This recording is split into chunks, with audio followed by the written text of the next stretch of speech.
आइए जानते हैं भगवान शिव की महिमा और ब्रह्मांड की उत्पत्ति के बारे में। ब्रह्मांड की उत्पत्ति और भगवान शिव की महिमा बहुत पुरानी बात है।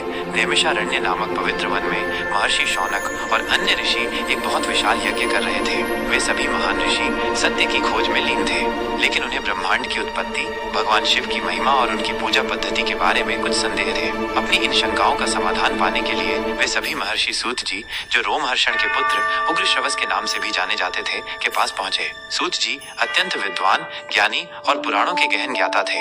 ऋषियों ने उन्हें आदर पूर्वक प्रणाम किया। प्रणाम करने के बाद ऋषियों ने हाथ जोड़कर सूत जी से कहा, हे महाज्ञानी सूत जी, आप समस्त पुराणों और धर्मशास्त्रों के ज्ञाता हैं। आपने भगवान शिव की महिमा और उनके विभिन्न रूपों का ज्ञान प्राप्त किया है। हम ब्रह्मांड की उत्पत्ति, जीवन के रहस्य और विशेष रूप से भगवान शिव की सर्वोच्चता को लेकर भ्रमित हैं। कृपा करके हमें इन विषयों पर विस्तार से बताएं। हम यह भी जानना चाहते हैं कि किस प्रकार भगवान शिव की पूजा करनी चाहिए, जिससे मनुष्य को परम शांति और मोक्ष की प्राप्ति हो। सूत जी ने ऋषियों की विनम्र प्रार्थना सुनी और मुस्कुराते हुए बोले, हे महर्षियों, आपकी प्रश्न अत्यंत कल्याणकारी है। मैं निश्चित रूप से आपकी सभी शंकाओं का समाधान करूंगा। यह सुनकर ऋषिगण अत्यंत प्रसन्न हुए और ध्यान पूर्वक सुनने लगे। सूत जी ने ब्रह्मांड की उत्पत्ति और भगवान शिव की महिमा का वर्णन करना आरंभ किया।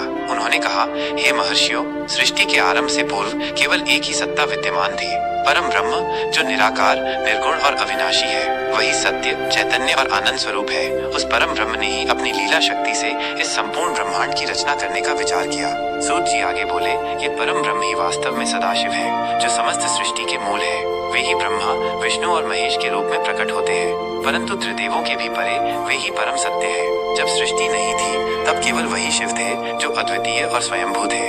उन्हीं सदाशिव की इच्छा से सबसे पहले प्रकृति, शक्ति और पुरुष ब्रह्म का प्राकट्य हुआ। प्रकृति से ही पंच महाभूत, पृथ्वी, जल, अग्नि, वायु, आकाश और इंद्रियों का विकास हुआ, जिनसे ये दृश्यमान जगत बना, और पुरुष इन सभी के साक्षी और नियंता बने।